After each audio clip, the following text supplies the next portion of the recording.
Listo. Ok. Denme un segundo nada más. Perfecto. Pues muy buenas tardes a todos. Vamos a comenzar. ¿Qué vamos a ver el día de hoy? Hoy empezamos con tema nuevo. Hoy vamos a empezar con el tema de curvas en Rn. ¿Qué es una curva en Rn? Básicamente es una función de R en Rn. Eso es lo que vamos a estudiar, las funciones de R en Rn. ¿Qué podemos estudiar de esas funciones? Límite, continuidad, diferenciabilidad, interpretación tanto geométrica como física de este tipo de funciones. Aquí van a surgir varios conceptos, por ejemplo, el concepto de longitud de arco. La longitud de arco, ¿qué es? Intuitivamente, la longitud de arco es la longitud de tu curva. A lo mejor tu curva está en el espacio tridimensional, imagínate que tienes una curva que se va, que parece espiral, y lo que queremos es medir la longitud de esa curva. Intuitivamente, ¿qué podemos hacer? Agarras la curva, la estiras, la pones en la recta real y mides la longitud, ¿ok? Esa es una idea intuitiva. Lo que vamos a hacer es un proceso de aproximación. Sabemos calcular la longitud de un segmento de recta. ¿Cómo? Con la norma, ¿ok? Entonces, con la norma vamos a irnos aproximando y después vamos a definir la longitud de arco, o vamos a decir que una curva es rectificable si existe cierto supremo. Vamos a trabajar con las curvas rectificables, vamos a estudiar el concepto de reparametrización. A lo mejor tú tienes una curva que está parametrizada con un parámetro t. Ese parámetro, por ejemplo, puede ser el tiempo. A lo mejor tu curva está parametrizada con el tiempo. Pero encuentras otro parámetro que por alguna razón es útil. Puedes darle una interpretación diferente a la curva, puedes calcular ciertos valores de una manera un poco más sencilla, entonces haces la reparametrización. ¿Y si pasa eso? Sí pasa eso. De hecho, vamos a estudiar un tipo de reparametrización que es reparametrizar por longitud de arco, y se van a dar cuenta que cuando uno reparametriza por longitud de arco, ciertos valores que están involucrados a la curva se pueden calcular de una manera muchísimo más sencilla, ¿ok? Entonces, ¿qué vamos a estudiar? Las funciones de R en Rn. Ese es nuestro objetivo y bueno, ya no hay nada más que decir, vamos a empezar. ¿Qué vamos a trabajar? Pues vamos a trabajar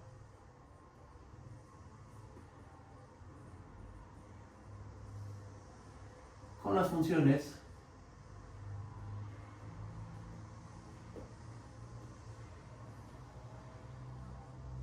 f de un dominio A, subconjunto de R en Rn.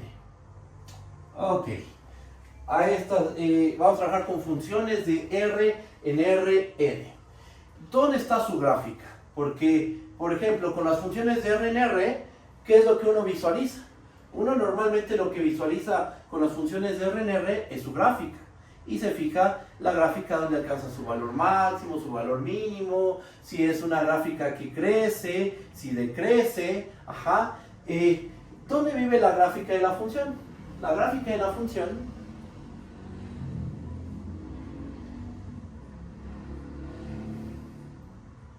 ¿quién es? Por definición, son los puntos de la forma t, f de t, tal que t pertenece al conjunto A. ¿Ok?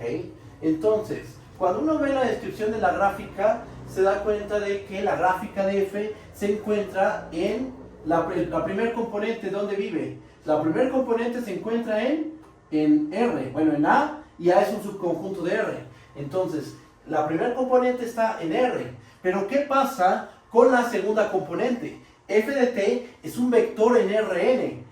Entonces tenemos que la primera entrada está en R, la segunda entrada está en Rn, y entonces estas parejas se encuentran en R cruz Rn.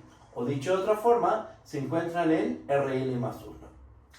Ahí está la gráfica de la función. La gráfica de la función se va a encontrar en Rn más 1. Para este tipo de funciones, sus gráficas se encuentran en Rn más 1. ¿Nos va a interesar estudiar la gráfica? No, realmente lo que nos va a interesar estudiar es la traza, o mejor conocida como la imagen de la función. Lo que nosotros vamos a estudiar es la imagen de la función, ¿ok? Entonces, otro recordatorio del tema de funciones que se ve en álgebra superior.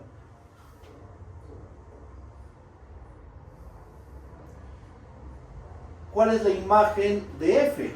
La imagen de f, nuevamente, por definición, ¿quién es? Es el conjunto de todos los f de t, tal que t pertenece en A. Esa es la imagen de la función. ¿Dónde vive la imagen? La imagen, ¿en dónde está, en qué conjunto está contenido?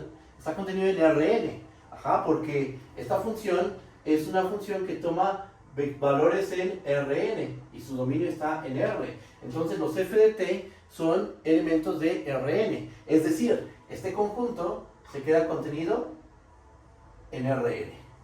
Ok, a este conjunto, a la imagen de f, se le llama imagen, efectivamente, pero también es conocida como la traza de f.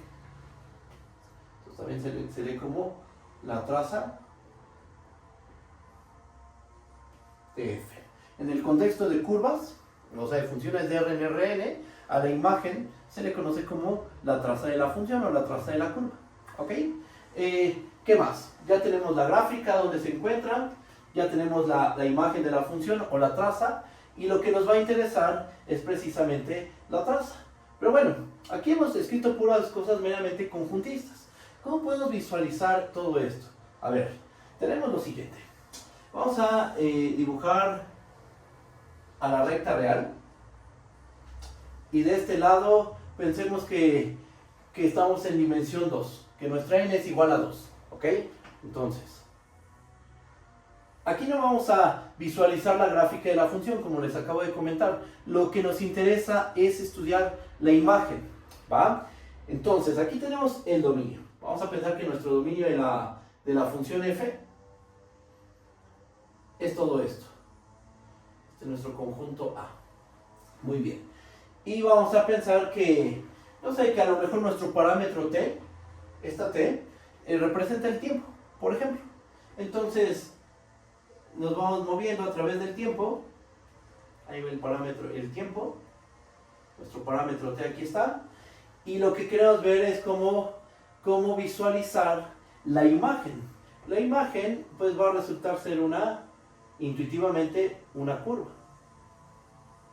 En el caso de, bueno, aquí estoy poniendo todo en dimensión 2. Aquí lo que tenemos es nuestra función f. Y estamos comparando dominio contra imagen.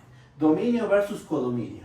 Aquí está el dominio, aquí está el codominio. Nuestra función, así como la estoy dibujando, es una función de un subconjunto de R hacia R2. ¿Va? ¿Qué es este hilito que dibujé aquí? Es la imagen de f.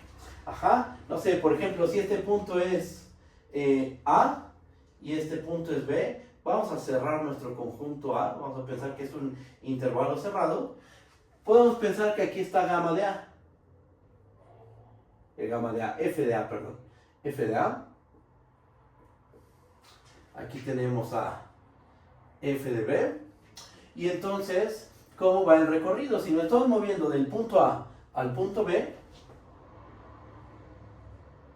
entonces podemos pensar que estamos recorriendo la imagen de esta manera.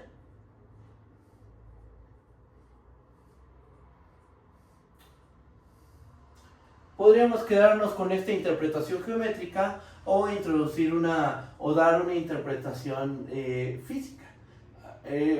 Una interpretación chiquita, por decirlo de una manera, porque todavía no hablamos del vector velocidad ni nada por el estilo, pero podríamos pensar que tenemos el tiempo y esta es la posición de una partícula. Ajá. Por ejemplo, el tiempo A, la partícula se encuentra en esta posición. Después va pasando el tiempo y va cambiando de posición hasta llegar al tiempo final, que es B, y entonces la partícula se encuentra en esta posición. Es una partícula que se mueve en una superficie plana. ¿Ok? Podremos darle esa interpretación a esta función de R en R2. En general de R en Rn. ¿Va? ¿Y cuál es la parte formal de todo esto? La gráfica, la imagen. y esta es una interpretación geométrica de lo que vamos a estar trabajando. ¿Cómo vamos? ¿Vamos bien? ¿O hay alguna duda? Cualquier duda, díganme por favor. ¿Vale? Bien, interpretación geométrica. Ahora, ejemplos. Vamos a ejemplos explícitos de funciones de R en Rn. Bueno, en dimensiones bajas, de R en R2, de R en R3. Ese tipo de ejemplos son los que vamos a dar a continuación. Voy a continuar aquí.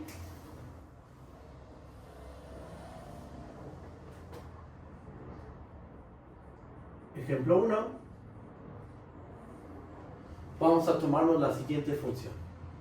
Sea gamma del intervalo 0,2 pi hacia R2. ¿Qué es lo que hace esta función gamma? Pues a cada punto t lo vamos a mandar a coseno de t, seno de t. Ok. ¿Cómo se ve? Ya vemos que es una función del intervalo 0,2 pi a R2. Va.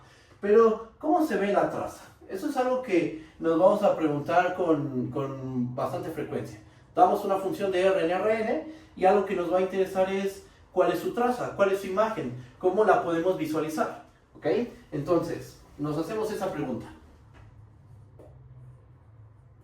¿Cuál es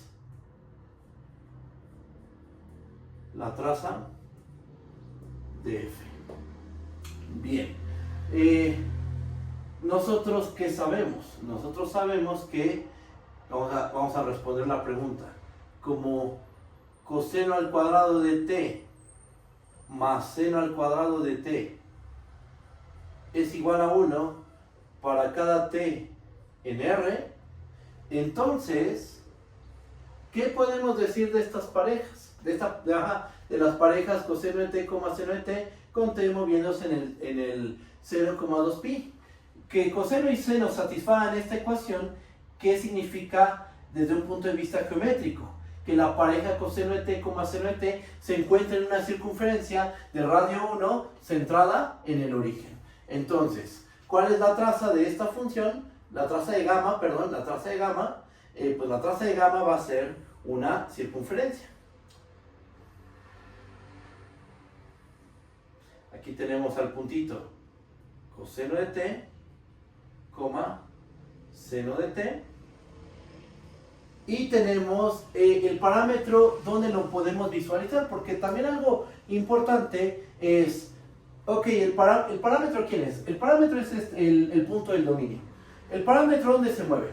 En el 0,2 pi, estoy de acuerdo, pero la interpretación geométrica del parámetro, ¿dónde podemos visualizar en este dibujo al parámetro t?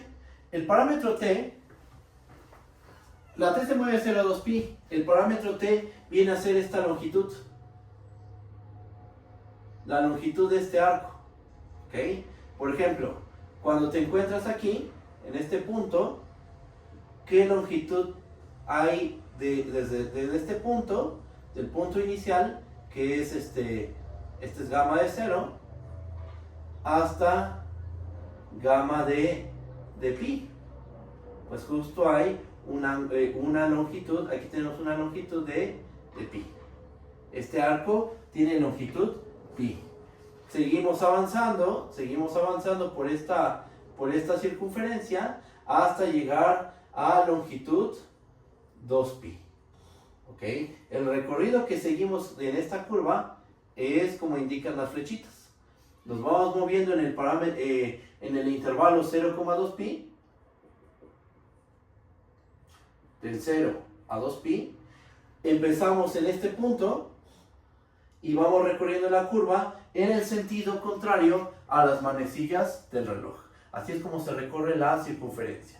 En el sentido contrario a las manecillas del reloj, iniciamos en el punto gamma de 0, que es este, que siendo muy explícitos es el punto 1,0, y terminamos en el punto gamma de 2 pi, que nuevamente es el punto 1,0. ¿Va?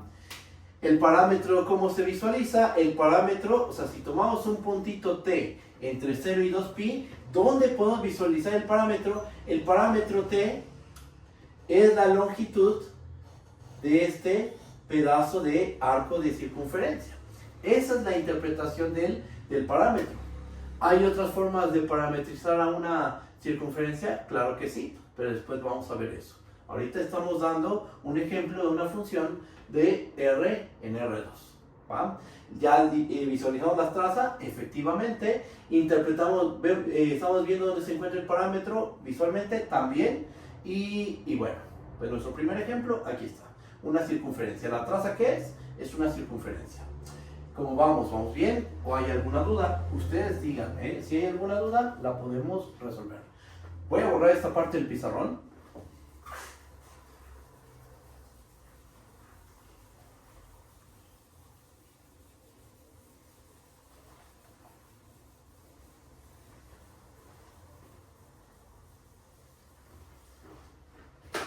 Vamos a suponer que tenemos una función de R en R. Bueno, de un subconjunto de R en R. Ejemplo 2.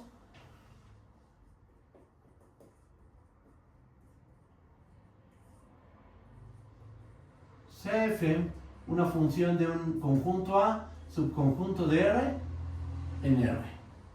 Una función. Definimos. Vamos a definir a la función gamma. Esta función gamma va de R en R2, ¿ok?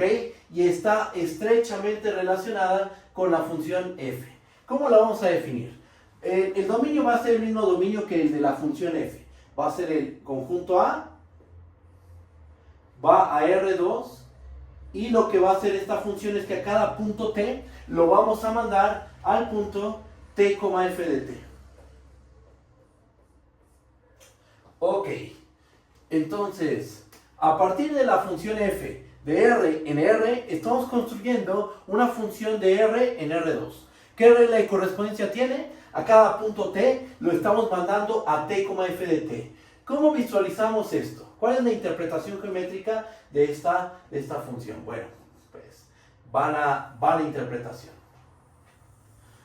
Para el dibujo, vamos a pensar que el conjunto A es un intervalo. Vamos a pensar que es el intervalo, este intervalo de aquí. ¿Ok? Vamos a dibujar la gráfica de F.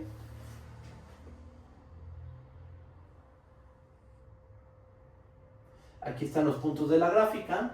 Aquí está F. ¿Pero qué es lo que estamos dibujando? La gráfica, estamos de acuerdo, la gráfica de F. ¿Cómo son los puntos de la gráfica de F? La gráfica de F, tenemos que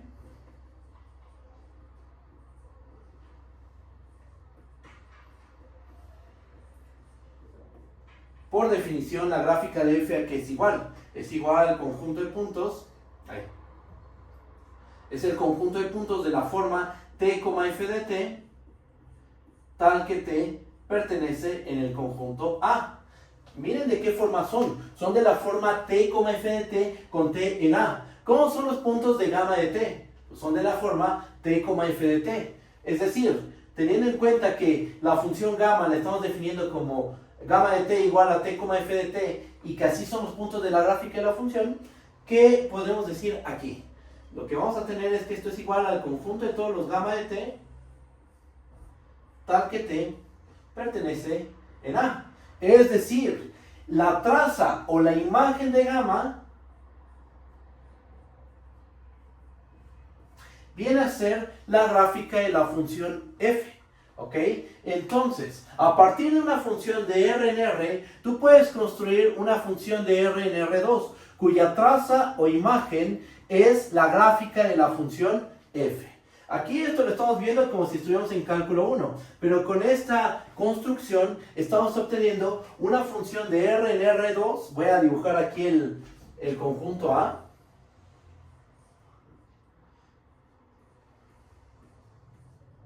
Aquí está el tiempo.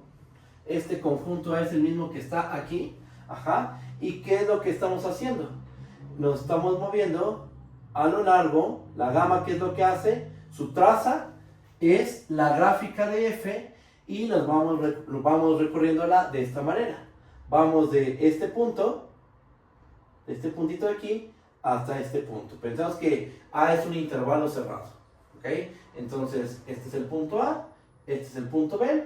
Iniciamos aquí en gamma de A y terminamos en gamma de B. ¿Quién es gamma de A? Siendo explícitos, ¿quién es gamma de A? Gamma de A es el punto A, F de A.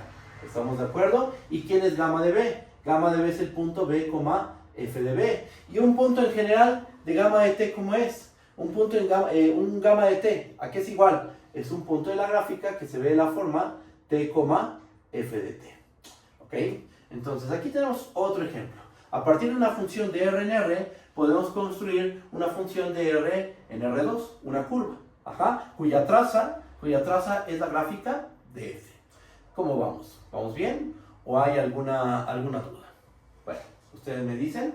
Borro esta parte del pizarrón.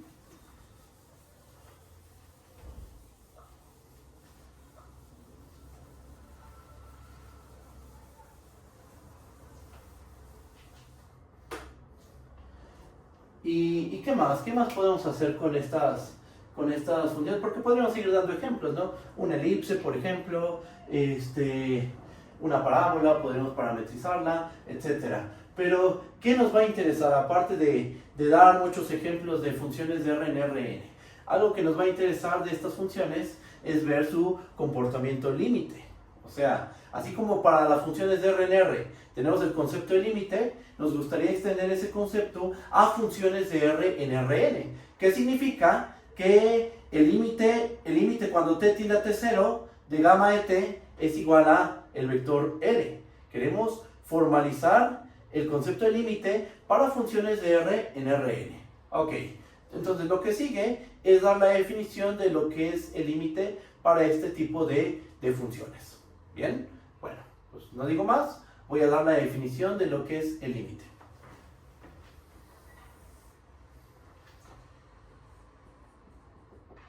Definición. Vamos a tomarnos, sea A un subconjunto de R, sean A un subconjunto de R y T0 punto, bueno, sean A subconjunto de R. T0 punto de acumulación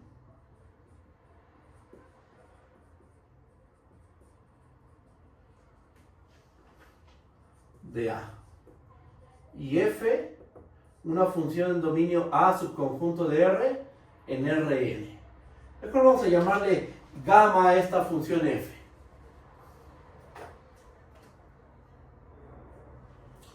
Entonces, tenemos nuestro dominio A, tenemos T0, un punto de acumulación de A, y tenemos una función gamma que está definida en A subconjunto de R en Rn. Una función. Decimos que el límite de F, el límite de gamma, cuando t tiende a t0 es L, y L es un vector de Rn, si pasa lo siguiente. ¿Cómo vamos a dar la definición de límite para funciones de R en Rn? Para funciones de R en R conocemos perfectamente la definición de límite. Dada epsilon mayor que 0, existe una delta que depende de la epsilon, tal que si tomas un punto t en tu dominio y la distancia de t a t0 es mayor a 0 y menor a delta, entonces la distancia de f de t a L va a ser menor que epsilon. Esa es la definición de límite para funciones de R en R. ¿Cómo extendemos esa definición a funciones de R en Rn? Pues miren, quiero que noten lo siguiente. En la definición de límite para funciones de R en R, nada más necesitamos del concepto de distancia, que es el valor absoluto de t menos t0. Es la distancia de t a t0, que es el valor absoluto de f de t a L. Es la distancia de f de t a L. Entonces, si tenemos una distancia o una norma, es posible extender nuestra definición de límite para funciones de R en R a funciones de R en Rn. ¿Cómo? De la misma forma, hablando de las mismas distancias, solo teniendo en cuenta que ahora es distancia entre vectores. Ajá. En el dominio son distancias entre reales. En el dominio es una distancia entre reales. Pero en el codominio vamos a hablar de una distancia entre vectores. Pero podemos llevar la definición de funciones de RNR, el límite para funciones de RNR al límite para funciones de R en Rn. Escribo la definición. Decimos que el límite de gamma cuando t tiende a t0 es n, donde n es un vector en Rn, si pasa lo siguiente. Si para cada epsilon mayor que 0 existe una delta que depende de la epsilon mayor que 0, tal que, y fíjense cómo voy a escribir esto, tal que si t está en A y la distancia de t a t0 es mayor que 0 y menor a delta de epsilon, entonces vamos a tener, aquí voy a poner el valor absoluto de f de t menos el vector L. No, ¿verdad? Porque f de t y L, ¿qué son? Son vectores de Rn, entonces no ponemos valor absoluto. ¿Qué tenemos que escribir? Norma. Vamos a tener que la distancia de f de t al vector L va a ser menor que epsilon. ¿Ok? En tal caso,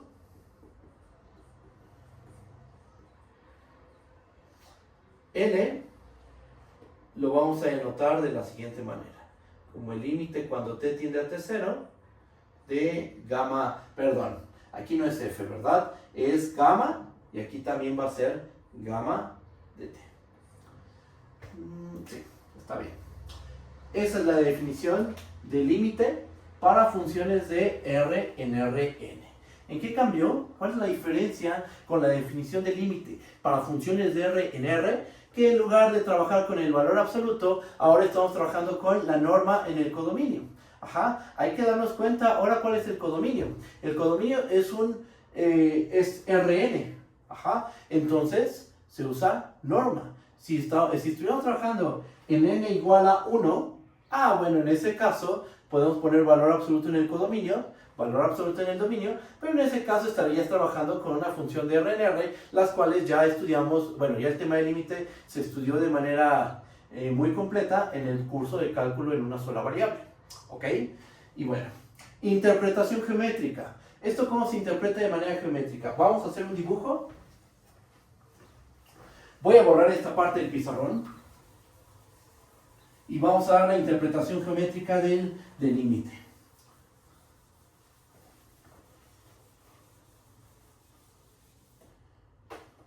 Voy comentando esto. En el límite no nos interesa lo que pasa justo en el punto t0. En el punto t0 la función se puede comportar de una manera completamente distinta al valor del límite. En el punto t0 no nos interesa. De hecho, por eso es que aquí tenemos que la distancia de t a t0 va a ser mayor que 0. Porque cuando esta distancia es 0 es porque t es igual a t0. No nos interesa lo que pasa en t0. Lo que nos interesa es lo que pasa alrededor, muy cerca del punto t0, sin llegar a ser el punto t0. Si este es el punto t0, lo que nos interesa es lo que pasa cerquita, pegadito al punto t0. ¿Justo en el punto t0 nos interesa? No, no nos interesa ahí el comportamiento. Alrededor sí, pero no en el punto t0. Va el dibujo, va la interpretación geométrica. ¿Esto cómo se ve? Necesitamos dos cosas. Dibujar el dominio y el codominio. El codominio se encuentra en Rn. Ok. El dominio, ¿dónde lo visualizamos? Pues en R. Ajá. Aquí está nuestro punto T0. Vamos a pensar que este es el conjunto A. Por simplicidad vamos a pensar que esto es A. Y que ahí en medio se encuentra el punto T0. La curva, ¿cómo nos la imaginamos? Pues vamos a pensar que la curva se ve de esta manera.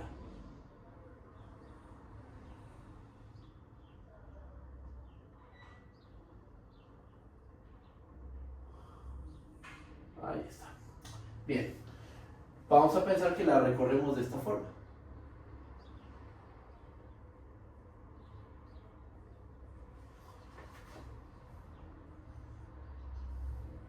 Ojalá no queden muy amontonadas las flechitas. Ok, ahora, ¿qué más? Bueno, ¿qué onda con este puntito que dibujé aquí? ¿Esto qué tiene que ver con la función? Bueno, es que en T0, la función gamma, vamos a suponer que toma este valor. Y uno a lo mejor podría decir, no, entonces no va a tener límite la función. No, sí va a tener límite, porque como les acabo de comentar, no nos interesa lo que pase en el punto T0. El comportamiento de la función justo en el punto T0 no nos importa. Ahí la función puede tomar un valor vectorial completamente diferente al comportamiento de la función cerca de T0. ¿Ok? Ahora, ¿cómo interpretamos esta épsilon? Esta épsilon la vamos a interpretar como el radio de una bolita centrada en L. Este es el vector L. ¿Ok? Entonces aquí damos una épsilon mayor que 0. Según está centrada, me quedó horrible el dibujo, pero según esto está centrado en L. Es una bolita centrada en L de radio épsilon. Por pequeño que sea ese épsilon, por pequeño que sea ese radio, siempre es posible encontrar una delta. Eso es lo que dice aquí. Existe una delta de épsilon mayor que 0. La delta, ¿dónde la visualizamos? En el dominio. Aquí está T0 más delta de épsilon y T0 menos delta de épsilon. ¿Por qué T0 menos delta de épsilon y T0 más delta de épsilon? Por esta condición de aquí. Si ustedes desenrollan este valor absoluto, vamos a desenrollarlo aquí. Valor absoluto de T menos T0 menor a delta de épsilon y mayor a 0, ¿a qué es equivalente? A que 0 sea mayor a la distancia de T a T0 y valor absoluto de T menos T0 sea menor que delta de épsilon. ¿Cómo se desenvuelve un valor absoluto? Cálculo 1. ¿Cuándo el valor absoluto de A es menor que R? Esto pasa si, solo si, menos A, menor a R, no. Sí, menos R, perdón. Menos R, menor que A, menor que R. ¿Ok? Entonces, teniendo en cuenta este resultado de cálculo 1, ¿cómo desarrollo este valor absoluto? Nos va a terminar quedando que esto es, si, solo si, 0 es menor a valor absoluto de T menos T0 y desarrollamos el valor absoluto menos delta de épsilon menor a T menos T0 menor a delta de épsilon. ¿Ok? Ahora, ¿qué más hacemos? Bueno, pues esta condición la dejamos tal cual. Que la distancia de T a T0 sea mayor a 0 es equivalente a pedir que T sea distinto de T0. Y de aquí, ¿qué hacemos? Suma T0 en las dos desigualdades. En la cadena de desigualdades, suma T0. ¿Qué terminamos obteniendo? Que T0 menos delta de épsilon es menor a T0 más delta de épsilon. O sea, el punto T se encuentra entre T0 menos delta de épsilon y T0 más delta de épsilon. Por esa razón es que en el dominio dibujo un intervalo centrado en T0 que lo abrimos a la izquierda, T0 menos delta epsilon unidades, y a la derecha lo abrimos tanto como T0 más delta epsilon unidades. Nos queda este intervalo. En ese intervalo, ¿qué va a ocurrir? Lo que va a ocurrir es que si tomas un punto, aquí me gustaría tener más colores, pero ya ni modo, vamos a hacerlo así. Tomas un punto en este intervalo, distinto de T0, porque no nos interesa lo que pasa en el punto T0, tomamos un puntito aquí, ¿y qué va a pasar? Que va a caer dentro de la bola de radio épsilon con centro en L. O dicho de otra forma, la distancia de gamma de T al vector L va a ser menor que épsilon. ¿Ok? Esa es la interpretación geométrica. ¿Cómo se interpreta la épsilon? Como el radio de una bolita centrada en L. ¿Cómo se interpreta la delta de epsilon? Como el radio de una bolita centrada en el punto T0. ¿Qué es una bolita en R? Este intervalo. Es el intervalo T0 menos delta de epsilon, T0 más delta de epsilon. Entonces, ¿qué es lo que estamos diciendo? Que debes de tomar un intervalo lo suficientemente pequeño y si tú tomas un punto de tu dominio en ese intervalo pequeño, distinto del punto T0, ¿qué le va a pasar a las imágenes? Las imágenes van a caer dentro de la bola de radio de epsilon con centro en N. O dicho de otra forma, la distancia de gamma de T al vector L va a resultar ser menor que epsilon. Listo. Aquí tenemos la interpretación geométrica del límite cuando T tiende a T0 de gamma de T igual a L. O el límite para funciones vectoriales de variable real. ¿Cómo lo ven? ¿Sí está bien o hay alguna duda? Es un hecho que tiene un gran parecido con la definición de límite para funciones de R en R. El único detalle es que estamos pasando a dimensiones mayores. Para funciones de R en R, pues estabas trabajando con una función de R a la 1 a R a la 1. Ahora estás trabajando con una función de R a la 1 a R a la N. ¿Ok? Entonces sí cambian algunas cosas, ya estás en una dimensión mayor, ya las bolitas no se ven como intervalos, se ven como discos o esferas, se podría ver en el caso de N igual a 3, y bueno, aquí está la interpretación geométrica. ¿Vamos bien? ¿Alguna duda? Ustedes díganme, por favor, con toda confianza, podemos resolver cualquier duda. ¿Ok? Bueno, ¿qué más? Ya tenemos la definición del límite. Ahora, ¿qué podemos hacer con nuestra definición de límite? Uno podría pensar, bueno, a ver, para el tema de funciones de R en R, el tema del límite de funciones de R en R, se demostró que el límite es único, que la parte operativa, si tengo dos funciones que tienen límite, su suma tiene límite, su producto, su cociente, el valor absoluto, etcétera, ¿no? Dar ejemplos de funciones que tienen límite. Es un hecho que podemos hacer todo eso. Y sí estaría bien hacer un ejemplo o a lo mucho dos. Pero, fíjense que una función vectorial de variable real tenga límite depende del comportamiento de cada función componente. ¿Okay? Lo que voy a hacer a continuación es hablar de las funciones componente de una función vectorial de variable real y después enunciar el teorema que nos permite pasar estos límites a un total de n límites de funciones de R en R. ¿Okay? Que eso va a aligerar muchísimo las cosas. ¿Vale? ¿Vamos bien? Cualquier duda me dicen, por favor. Voy a borrar esta parte.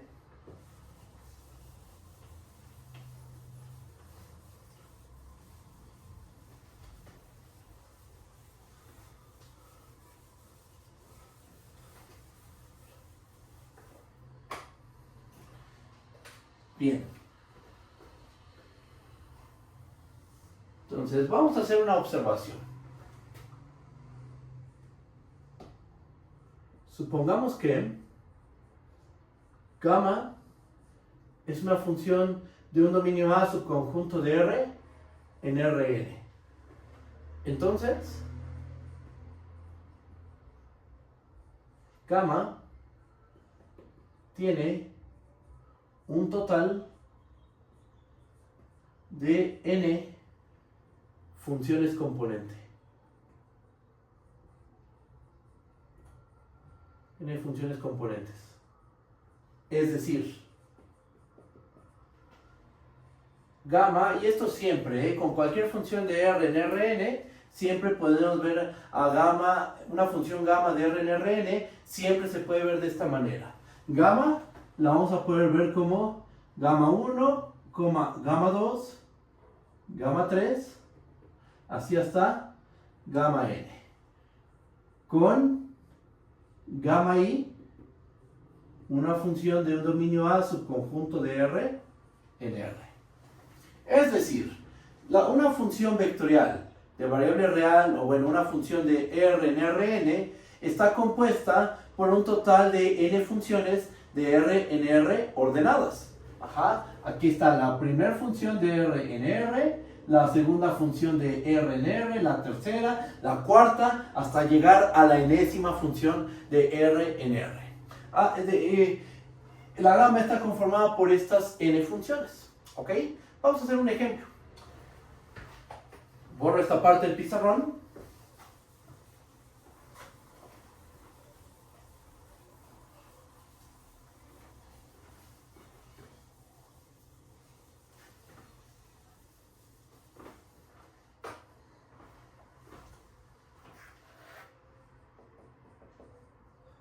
Ejemplo 1. Vamos a tomarnos, sea gamma de R en R2, por ejemplo, tal que cada t lo mandamos a coseno de t entre e a la t, coma, seno de t entre e a la t. Ok, por ejemplo, esta función.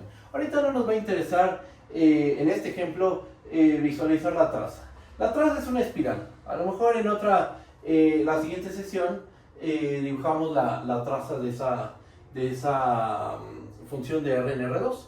Aquí, lo que quiero que noten es que esta función está conformada por dos funciones de R en R ordenadas. La primera función, notemos que gamma es igual a gamma 1, gamma 2, con gamma 1 igual gamma 1 de t igual a coseno de t entre e a la t. Quito este paréntesis, déjenme borrar todo esto y escribirlo mejor. Con gamma 1 de t igual a coseno de t entre e a la t y gamma 2 de t igual a seno de t entre e a la t. ¿Ok? Esas son las dos funciones componentes ordenadas, porque primero va esta función y después va esta. ¿Ok? Y gamma está conformada por esas dos funciones, la gamma 1, la gamma 2. Esas dos funciones son funciones de ¿dónde a dónde? Son funciones de R en R. ¿Ok? Y ahora una pregunta, eso bueno, podremos hacer más ejemplos e ir calculando las funciones componente de cada ejemplo que demos, ¿no? Una función de R en R4, una función de R en R3, calcula sus funciones componente. Pero entonces una pregunta bastante natural es, ¿qué relación hay entre el límite de la función gamma y el límite de cada una de las funciones componente? Ajá. Ya dimos la definición de límite para funciones de R en Rn. Ajá. Entonces tienes tu función gamma, que va de R en Rn. La existencia o no existencia del límite de la gamma, ¿qué relación tiene con la existencia o no existencia del límite de las funciones gamma i? Esa es una pregunta bastante natural. ¿Y tiene solución? ¿Tiene respuesta? Por supuesto que sí. Vamos a enunciar el teorema. Es muy similar a lo que ocurre con las sucesiones de vectores en Rn. Para que unas sucesiones de vectores en Rn converja, ¿qué debe pasar con cada sucesión componente? Las n sucesiones componentes deben de converger. Ajá. Y bueno, pues es algo bastante parecido a lo que tenemos aquí. ¿Vale? Vamos a enunciar el teorema y vamos a demostrarlo. Que es el teorema que nos va a llevar pues un rato a hacer la prueba. No es una prueba tampoco tan complicada, pero hay que hacerla con mucho cuidado.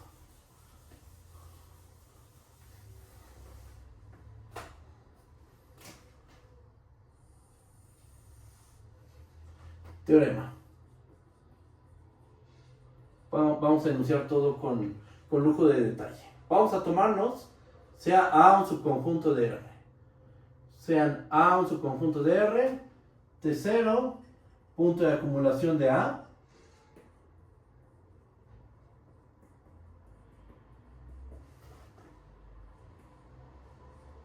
Punto de acumulación de A.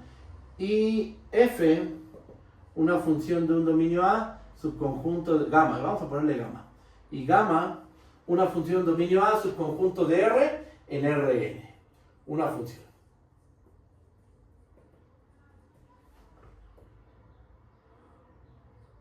Sea L este vector en Rn. ¿Ok? Y supongamos que gamma tiene estas n funciones componente. Gamma 1, gamma 2, hasta gamma n. Ok, entonces tenemos una función gamma definida en A hacia Rn. T0 es un punto de acumulación de A. Tenemos a nuestra la función gamma y a este vector L que tiene componentes L1, L2 hasta Ln. Y la gamma tiene componentes gamma 1, gamma 2 hasta gamma n. ¿Qué es lo que va a ocurrir? Bajo estas condiciones,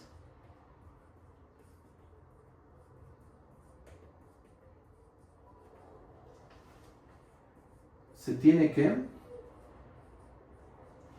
Fíjense lo que vamos a tener. El límite, cuando t tiende a t0 de gamma de t va a ser igual al vector L, si y solo si, para cada i igual a 1 hasta n, el límite, cuando t tiende a t0 de gamma i de t, esto va a ser igual al vector, al real, Li.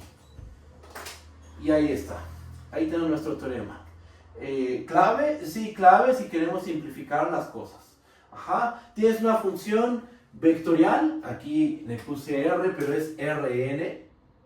Tienes una función vectorial de variable real. Tiene un total de n funciones componentes. A saber, gamma 1, gamma 2, gamma n. Tenemos este vector L, que tiene componentes L1, L2 hasta Ln, y ¿qué vamos a tener? Que el límite cuando t tiende a t0 de la función vectorial gamma de t va a ser igual al vector L, si y solo si, para cada i igual a 1 hasta n, el límite cuando t tiende a t0 de gamma i de t va a ser igual al real Li. ¿Okay? Un límite vectorial se traduce en la existencia de n límites reales de variable real. Eso es lo que dice este teorema. ¿Okay? Y entonces, toda la teoría de límites para funciones de R en Rn se reduce a estudiar n límites de funciones de R en R. ¿Cómo lo ven? ¿Sí se entiende? ¿Sí está bien? ¿Se entiende el enunciado? ¿O hay alguna duda? Todavía hay que probar el teorema. Es un hecho. ¿Cómo vamos? Bueno, ustedes me dicen. Cualquier cosa la checamos.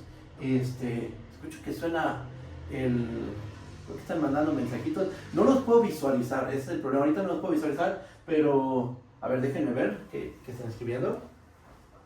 Ah, ok. Gracias. Bueno, aprovecho para ver cómo va esto. Ok, vamos bien. Sí se ve bien. Bien. Es que en este cuarto no llega mucha luz, ese es el problema.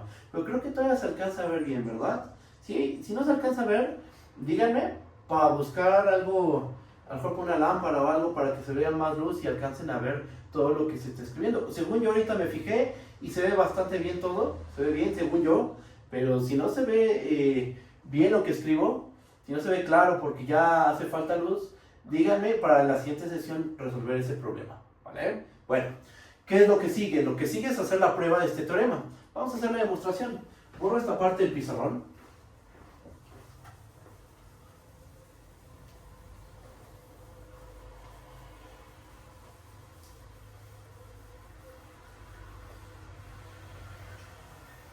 Muy bien, empezamos la prueba.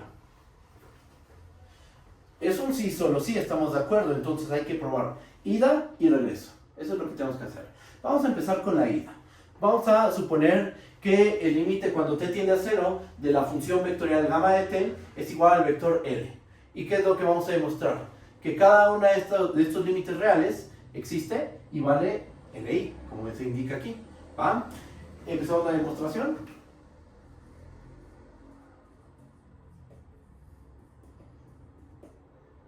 Y empezamos con la ida. ¿Qué vamos a suponer?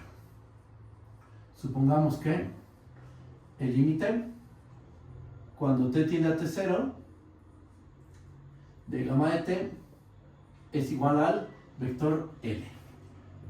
Vamos a tomar un índice I de 1 hasta n. Fijo pero arbitrario. Y lo que vamos a ver, veamos que el límite, cuando t tiende a t0 de gamma I de t, esto va a ser igual a Li. Queremos probar que este límite real de variable real existe y vale Li. ¿Quién es gamma I? ¿Quién es gamma I? Es la iésima función componente de gamma.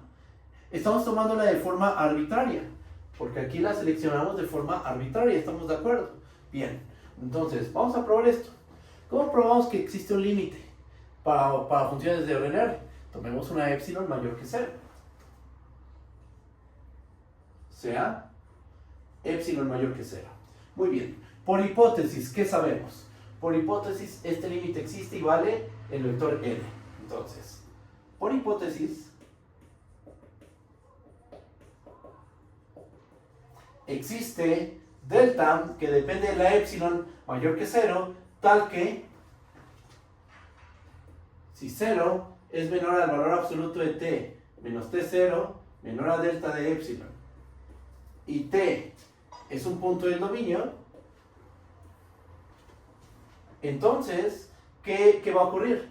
Que la norma de gamma de t al vector L va a ser menor que epsilon. ¿Vale? Ahora, un pequeño recordatorio del tema de normas. Recordatorio.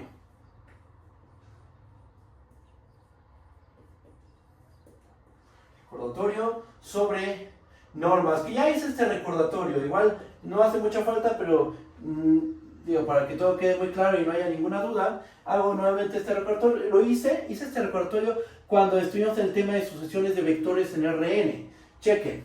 ¿Cómo se compara? Si tomamos un vector A que tiene componentes A1 hasta AN, ¿cómo se compara la iésima componente de ese vector con la norma 2 del vector? Se relaciona así. Recuerden que, como ya hemos comentado en varias ocasiones, salvo que se diga lo contrario, ¿esta norma cuál es? ¿Cuál norma es esta? La norma 2, ¿ok? Salvo que se diga lo contrario, esta es la norma 2, ¿va? Entonces, podemos ocupar esta desigualdad, ¿estamos de acuerdo? Y esto ya lo hemos manejado en todos los temas, o sea, en el tema de sucesiones yo les dije, salvo que se diga lo contrario, siempre vamos a pensar que estamos trabajando con la norma euclidiana, ¿vale? Bien, entonces, tenemos esta relación y uno se pregunta, bueno, ¿y eso para qué lo recordaste? Es que, ¿qué queremos hacer? Queremos comparar la distancia de gamma de t a L con la distancia de la iésima componente a Li, ¿ok? ¿Y cuál es la mejor manera de hacer esa comparación? Pues justo con esta desigualdad. Déjenme la pongo en una nube. Esto vino a ser como un paréntesis dentro de la prueba, ¿va? Entonces, ya teniendo en cuenta este recordatorio, vamos a hacer lo siguiente. Borro aquí y vamos a hacer el siguiente razonamiento. Notemos que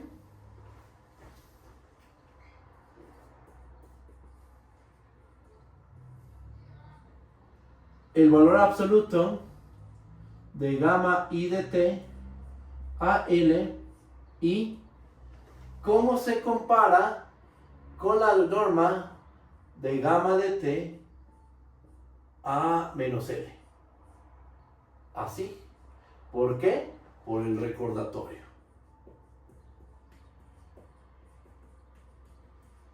Si estamos de acuerdo, ¿no? Estamos aplicando este recordatorio con la norma de gamma t menos el vector L. ¿Quién juega el papel del vector A aquí? Gamma de t menos L.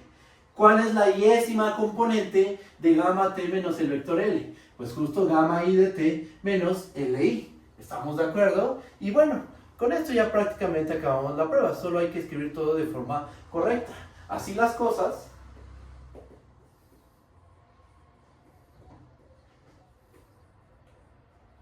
tenemos que, si t se encuentra en A y la distancia de t a t0 es mayor a 0 y menor a delta de epsilon, entonces, fíjense lo que vamos a tener. Valor absoluto de gamma i de t a li. Esto es menor o igual, por lo que acabamos de hacer arriba, a la norma de gamma de t menos L. Pero la norma de gamma de t menos L, o la distancia de gamma de t al vector L, ¿cómo es? Como t está en A y la distancia de t a t0 es mayor a 0 y menor a delta de epsilon, ¿cómo es esta distancia? Esta distancia es menor que epsilon. Y por simple transitividad, tenemos que valor absoluto de gamma i de t menos Li es menor que epsilon. Siempre y cuando tomes un punto en A cuya distancia a t0 es mayor a 0 y menor a delta de epsilon. ¿Cómo tomamos a la epsilon? La epsilon fue un número positivo arbitrario. Epsilon se tomó de manera fija pero arbitraria en los reales positivos. ¿Dónde está? Aquí. Ajá. ¿Qué demostramos? Encontramos una delta de epsilon mayor que 0, tal que si t está en el dominio y la distancia de t a t0 es mayor a 0 y menor a delta de epsilon, entonces la distancia de gamma i de t a li es menor que epsilon. Conclusión. Y otra cosa muy importante. ¿Cómo tomamos la componente? La componente se tomó de manera arbitraria, ¿ok? Entonces, con todo esto, ¿qué concluimos? Con esto concluimos que para cada i, de 1 hasta n, el límite, cuando t tiende a t0, de gamma i de t, esto es igual a li. Bien, con esto queda demostrada la ida. Si la función vectorial tiene límite, cada una de sus funciones componente debe tener límite. ¿Y cuál es el límite de la función, la iésima función componente? La iésima componente del vector L. ¿Vale? Listo. Con esto queda demostrada la ida. ¿Cómo vamos? ¿Vamos bien? ¿O hay alguna duda? Ahorita lo que voy a hacer es pasarme al regreso. Ahora vamos a suponer que cada función componente tiene límite Li. Y lo que vamos a demostrar es que la función vectorial tiene límite el vector L. ¿Vale? Bueno, si no hay dudas, voy a continuar con la prueba. Borro esta parte del pizarrón.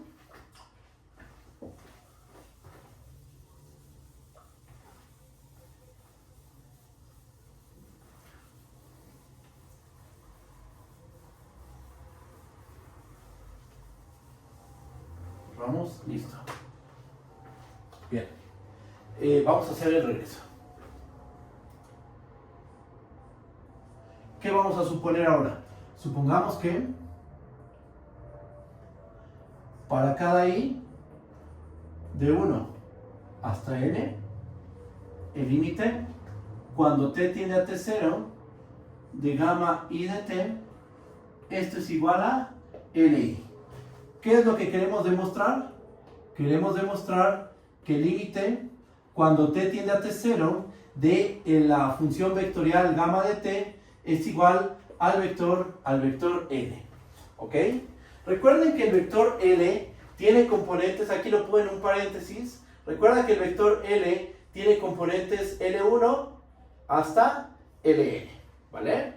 Aquí lo dejo como un pequeño recordatorio. Y bueno, ¿cómo empezamos la prueba? Queremos demostrar que este límite es igual al vector L. ¿Cómo lo hacemos? Vamos a dar una epsilon mayor que 0. ¿Vale? Sea epsilon mayor que 0. Bien, ahora, ¿qué podemos hacer? ¿Qué hipótesis tenemos? Por hipótesis sabemos que todas estas funciones reales de variable real tienen límite. ¿Ok? Para esta epsilon, ¿qué podemos hacer? Por hipótesis,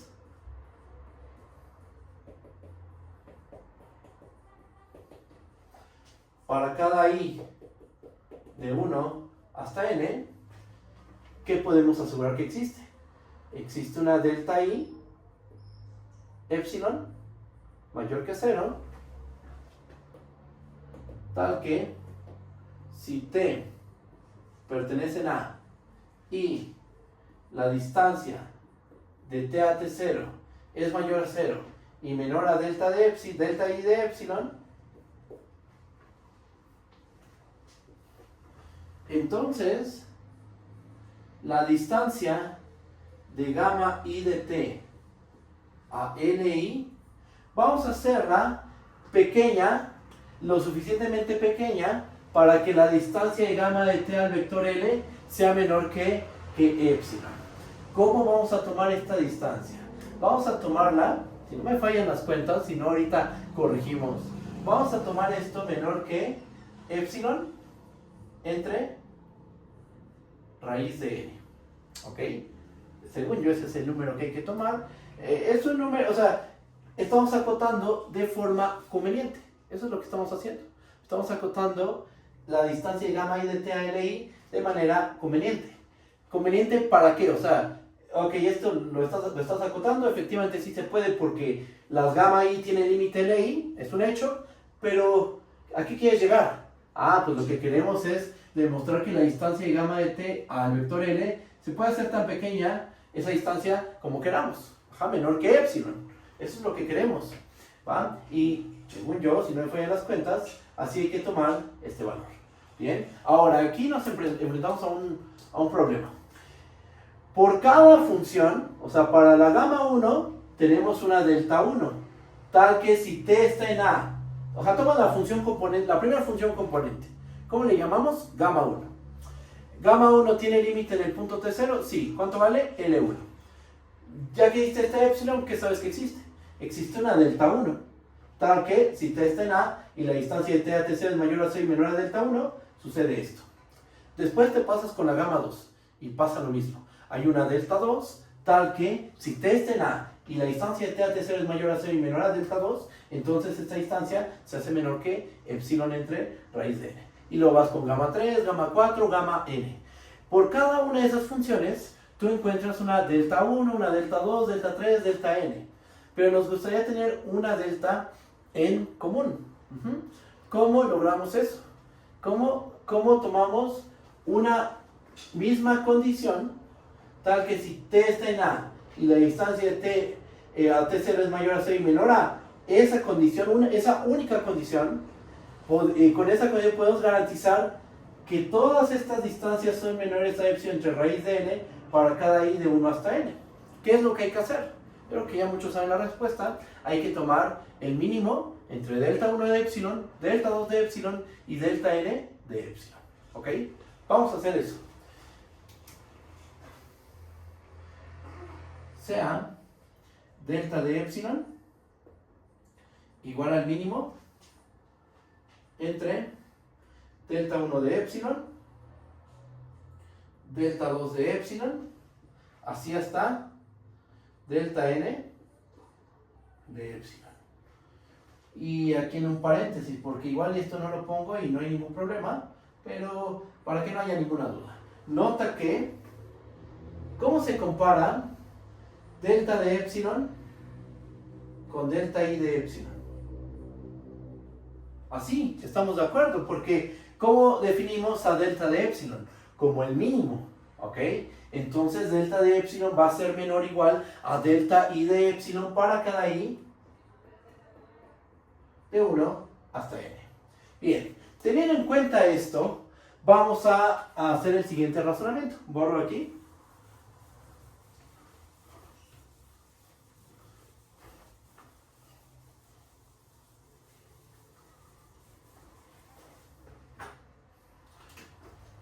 Así las cosas, tenemos lo siguiente.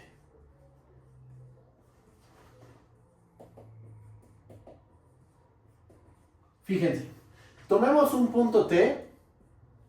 Si T está en A y la distancia de T a T0 es mayor a 0 y menor a delta de epsilon, entonces vamos a tener que para cada I de 1 hasta n, el valor absoluto de gamma I de t a Li va a ser menor a epsilon entre raíz de Tn. ¿Por qué? ¿Por qué va a pasar eso? Porque nuevamente, ¿cómo se compara delta de epsilon con delta i de epsilon. Delta de epsilon es menor o igual a delta i de epsilon. Entonces, por ejemplo, ¿cómo comprobamos que esto pasa con i igual a 1?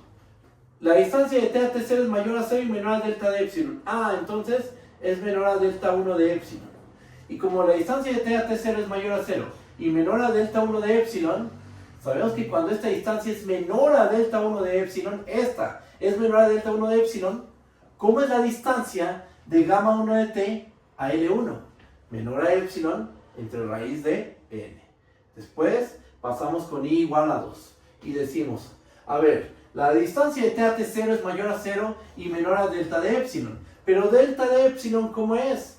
Es menor o igual a delta 2 de epsilon. Ah, entonces la distancia de t a t0 es menor a delta 2 de epsilon. ¿Qué pasa cuando la distancia de t a t0 es menor a delta 2 de epsilon? Pues gamma 2 de t, la distancia de gamma 2 de t a L2 es menor a epsilon entre raíz de n. Y así vamos. Por cada una de las funciones componente, vamos verificando que se satisfacen estas desigualdades tomando la distancia de t a t0 mayor a 0 y menor a delta de epsilon con delta de epsilon como el mínimo. ¿Ok? Cualquier una me dicen, esto no es fácil, esta parte a veces puede generar un poco de confusión, pero si ustedes me dicen podemos revisarlo sin ningún problema. ¿Va? Bueno, entonces tenemos que para cada igual a 1 hasta n, gamma i de t menos li es menor a epsilon entre raíz de n. Vamos a hacer esto. Elevamos al cuadrado, elevando. Voy a escribir las instrucciones y voy a escribir la expresión final. Elevando al cuadrado cada término, sumando y sacando raíz en ambos lados de la desigualdad.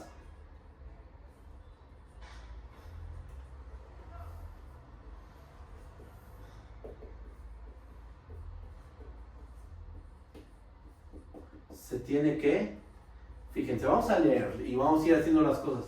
Elevando al cuadrado cada término, o sea, en ambos lados de la desigualdad. Vamos a escribirlo así mejor. Elevando al cuadrado en ambos lados de la desigualdad.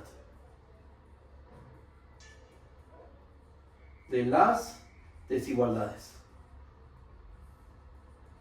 Ok, elevando al cuadrado en ambos lados de todas estas desigualdades.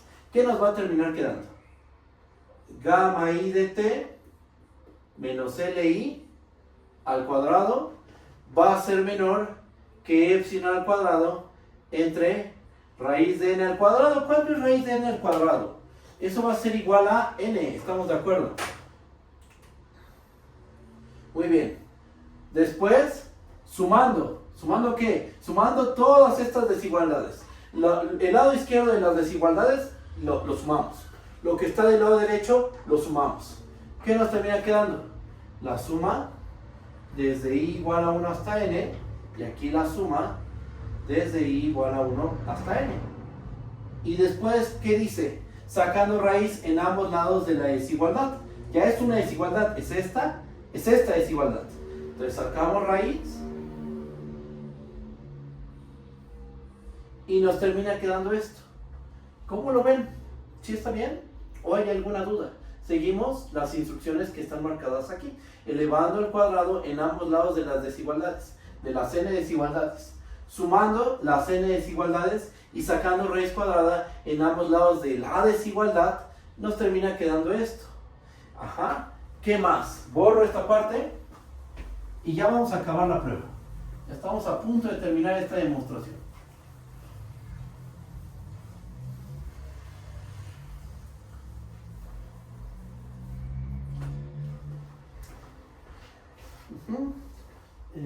Sumando y sacando raíz en ambos lados de la desigualdad, se tiene que nos va a terminar quedando esto, y aquí nada más hacemos una observación. Nota que ¿cuánto vale la raíz de la suma desde i igual a 1 hasta n de epsilon al cuadrado entre n? ¿Están de acuerdo que esto va a ser igual a la raíz de n por epsilon al cuadrado entre n? Sí, ¿verdad? Porque este valor es constante, no depende de la i. Entonces lo que estamos haciendo aquí es sumar n veces epsilon al cuadrado entre n. Eso es n veces epsilon al cuadrado entre n. Las n se cancelan, nos queda raíz de epsilon al cuadrado, que eso es simplemente epsilon. ¿Estamos de acuerdo? ¿Sí está bien o hay alguna duda? Bien, teniendo en cuenta eso, pues esto lo podemos sustituir por epsilon. Y lo que está del lado izquierdo, nota que pasa esto y esto aquí es igual.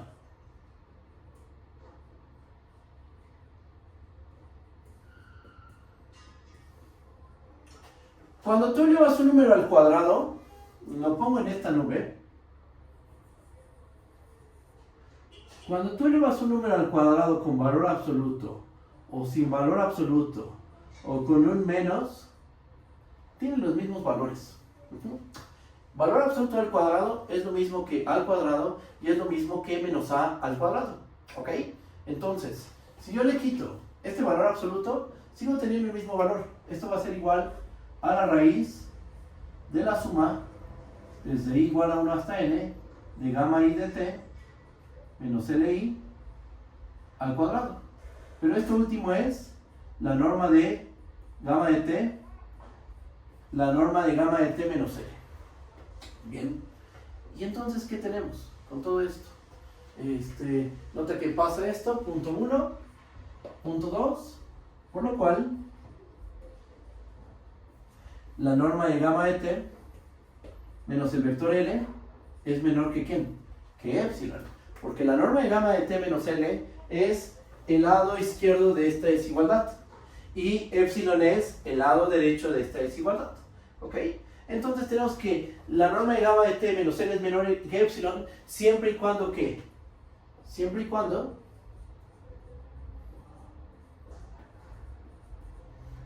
t esté en A, t se encuentra en A y 0 es menor al valor absoluto de t menos t0 menor a delta de epsilon. Con delta de epsilon, ¿cómo definimos a delta de epsilon? Como el mínimo entre delta 1 de epsilon, delta 2 de epsilon, así hasta delta n de epsilon. Listo.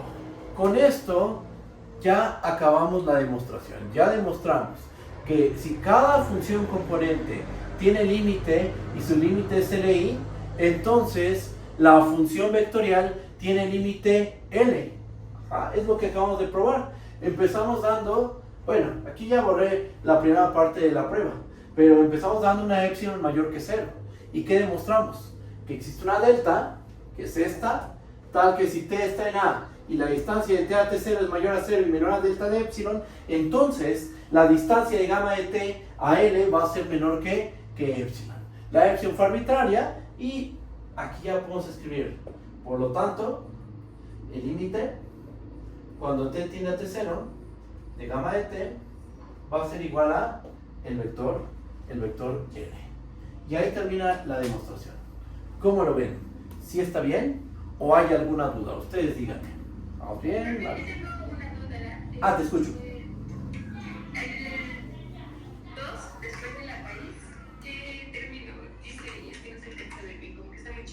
Ah, perdón. ¿En qué parte otra vez? Te escucho, ¿eh? La raíz de la sumatoria de n de delta i de t menos Dios mío, bueno, pero supongo que sería i al cuadrado. ¿Aquí? No, acá en la segunda parte. Aquí.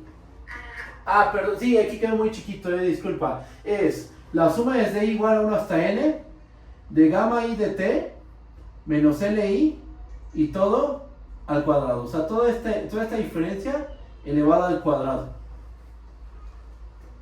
Ese es y eso que es igual. Eso es igual a la norma de gamma de t menos el vector L. ¿Cómo lo ves? ¿Sí está bien o hay alguna duda? Sí, muchas gracias. No, ¿de qué? Déjenme lo escribo mejor. A ver, es la raíz, es la suma, desde i igual a 1 hasta n, de gamma i de t, menos li, al cuadrado, así, ¿va? ¿Hay alguna otra duda respecto a la prueba? ¿Todo bien? Déjenme ver cómo se ve esto. Bueno, todavía se ve bastante luz, creo. Y bien, pues ya tenemos esta prueba. Hagamos un ejemplo. Vamos a hacer un ejemplo de cómo se aplica este resultado para demostrar que una función vectorial tiene límite. Después de eso paso a definir la continuidad y por último la derivabilidad. ¿Va? Ahí nos vamos a quedar en derivabilidad, porque eso quiero empezarlo en la siguiente sesión, manejarlo con cuidado, interpretarlo geométricamente, físicamente y bueno, vamos a hacer un ejemplo. Borro aquí.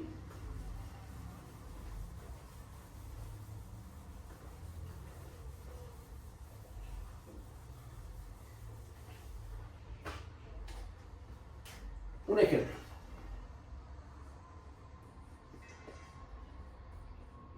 Un ejemplo. Vamos a tomarnos sea gamma definida en el intervalo 0,1, por ejemplo. Bueno, en cualquier intervalo. Vamos a tomar los reales, por ejemplo. Vamos a tomar todos los reales. Sea gamma que va de los reales en R4, por ejemplo, tal que cada punto t lo mandamos a, no lo sé, por ejemplo, a la función t cuadrada, a la e a la t coseno de t, a la t por logaritmo natural de t. Bueno, vamos a poner aquí otra cosa, para que no haya tema con el dominio. Sí, no sé, lo que sea, no hay que, t más 1, coma, e a la coseno de t, ¿no? Al cuadrado, por ejemplo. Ahí está. Y te dicen, pues tómate un punto t0 de tu dominio. Sea t0 en R. Calcular el límite cuando t tiende a c0 de gamma de t. ¿Qué es lo que tienes que hacer? Utilizando este teorema. Con este teorema, ¿cómo podemos calcular este límite sin pasar por la definición de límite para una función vectorial de variable real? ¿Qué es lo que tenemos que hacer? Bueno, pues simplemente tienes que ver cómo se comporta cada función componente. Pero eso ya nosotros lo tenemos bien estudiado porque ya tuvimos un curso de cálculo en una sola variable. Ajá. Entonces, vamos a notar lo siguiente. Notemos que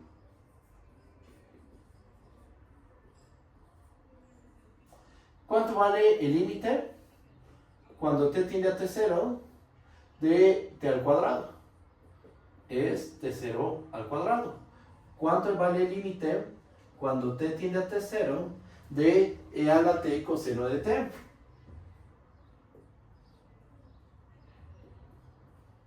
Esto va a ser igual a e a la t0 coseno de t0. Porque de hecho estas funciones no solo tienen límite, son continuas. ¿Y podemos ocupar eso? Sí, porque ya tuvimos un curso de cálculo en una sola variable. Y sabemos que este límite es el valor de la función en el punto al que te estás aproximando. El límite cuando t tiende a t0 de t más 1, ¿cuánto vale? Va a valer t0 más 1. ¿Cuánto vale el límite cuando t tiende a t0 de e a la coseno cuadrado de t? Es e a la coseno al cuadrado de t0. Ok, cada función componente tiene límite. Es lo que estamos verificando. Y ya sabemos que esos límites existen, sí, por cálculo en una sola variable, por el tema del límite. Ajá.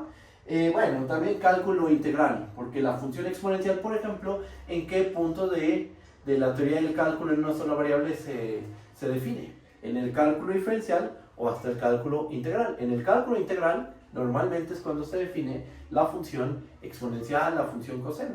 Entonces, por cálculo 1 y 2, sabemos que estos límites existen, vale lo que estoy indicando, y aplicamos nuestro teorema. Borro esta parte.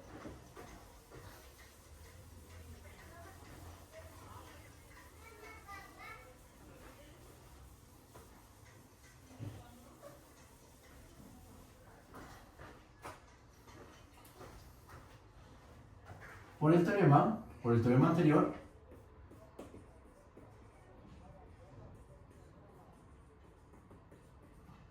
anterior, ¿qué podemos decir del límite cuando t tiende a t0 de nuestra función gamma de t? El límite de la gamma de t va a ser el límite cuando t tiende a t0 de gamma 1 de t, coma, el límite cuando t tiende a t0 de gamma 2 de t, coma, el límite cuando t tiende a t0 de gamma 3 de t, hasta el límite cuando t tiende a t0 de gamma 4 de t. Pero ¿quién es gamma 1 de t, gamma 2 de t, gamma 3 de t, gamma 4 de t? Gamma 1 de t es la t cuadrada, gamma 2 de t es la e a la t coseno de t, gamma 3 de t es la t más 1 y gamma 4 de t es e a la coseno cuadrado de t. Sus límites, ¿cuánto valen? Pues ya los calculamos aquí abajo. Es t0 al cuadrado, coma, e a la t0 coseno de t0,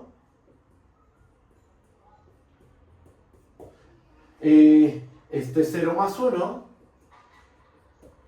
y es e a la coseno de t0 al cuadrado. Listo, ahí está. Aplicando el teorema.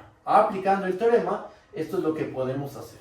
Y claro que esto es mucho más rápido que usar la definición del límite de una función vectorial de variable real. Esto es más rápido. Aquí estamos ocupando ¿qué estamos ocupando? La existencia de cada límite de cada función componente. ¿Ok? Y eso agiliza la prueba de este límite. ¿Cómo lo ven? ¿Sí está bien? ¿O hay alguna duda? ¿Vamos bien? ¿Seguros? Bueno. ¿Qué sigue? Ahora, vamos a pasarnos a la parte operativa del límite. ¿Ok? Voy a anunciar algunos, las propiedades operativas. No las vamos a probar. ¿Por qué? Porque tenemos este resultado. Todo es componente a componente. Bueno, a lo mejor probamos una o dos propiedades y nada más. Y con eso yo creo que terminaríamos la sesión de hoy. Déjenme borro esta parte del pizarrón. Sí, borro esta parte del pizarrón.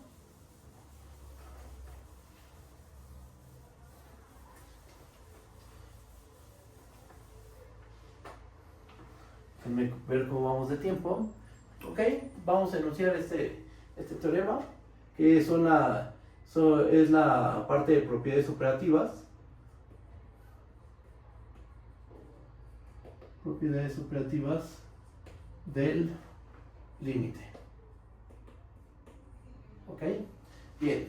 ¿Qué dice el teorema?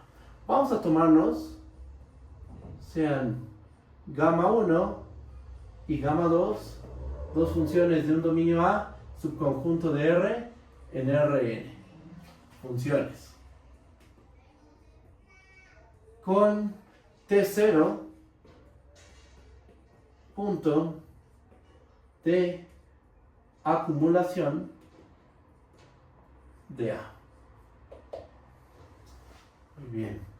Sea lambda un escalar, un número real. ¿Qué es lo que vamos a tener? Bueno, pues lo que vamos a tener, supongamos que aquí me falta algo. Supongamos que el límite cuando t tiende a t0 de gamma de t es igual al vector L y el gamma 1 de t es igual a L y el límite cuando t tiende a t0, déjame le cambie el nombre mejor porque con gamma 1 y gamma 2, a ver, para no haya confusión, mejor le ponemos gamma y cualquier otra letra, lo que sea está bien, a ver, delta, por ejemplo. Ahí se parecen mucho, ver. Ya sé, gamma y phi. Sí, gamma y phi. Gamma y phi. Ahí está.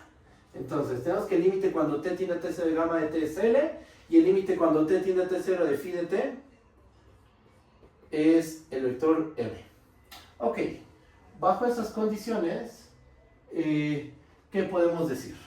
Inciso A, el límite cuando t tiende a t0 de gamma de t más phi de t va a ser igual a L más L. O sea, el límite de la suma es la suma de los límites. Así como pasa con funciones de R en R. ¿Ok? Inciso B. El límite. El límite, cuando t tiende a t0, de lambda por gamma de t va a ser igual a lambda por el vector L. ¿Ok? Inciso C. El límite, cuando t tiende a t0 de gamma de t punto phi de t, y este punto, ¿qué denota? Producto punto. Tomas el producto punto de gamma de t con phi de t, y esto, ¿a qué va a ser igual? A n punto m, el producto punto de n con m. ¿Ok? ¿Y qué más? Inciso D. El límite, cuando t tiende a t0, de la norma de gamma de t es igual a la norma de L. Ok, bueno, pues tenemos estos 4 incisos. Yo creo que sí lo voy a probar, pero yo creo que hoy no. Ya creo que nos quedan solo 10 minutitos. Yo creo que me espero a la siguiente sesión para probar los 4. Pasamos a continuidad. No, perdón, no. Pasamos a continuidad. Y después definimos el concepto de derivabilidad. Eso lo vamos a hacer en la siguiente sesión. Continuidad, derivabilidad, interpretación de la derivada para funciones de R en Rn, propiedades operativas de la derivada. De ahí ya empiezan a surgir unos teoremas un poquito más interesantes.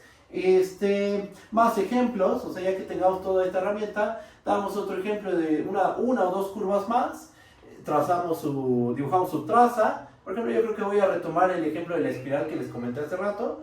La visualizamos, calculamos vectores tangentes, rectas tangentes, y bueno, empezamos a hacer todo ese análisis. Eso en la siguiente sesión. Y en la sesión del miércoles empezamos a definir el concepto de longitud de arco. ¿Vale? Bueno, ¿alguna duda? ¿Cómo vamos? ¿Vamos bien? ¿Todo bien seguros? Bueno, cualquier duda me dicen por correo, en el Classroom. Todo lo que platicamos, ahorita lo voy a escribir en el Classroom. Y pues nos estamos viendo mañana por este medio, ¿va? Muchas gracias por venir, nos estamos viendo. Bye bye, hasta luego. Nos vemos, profe, gracias. No, ¿de qué?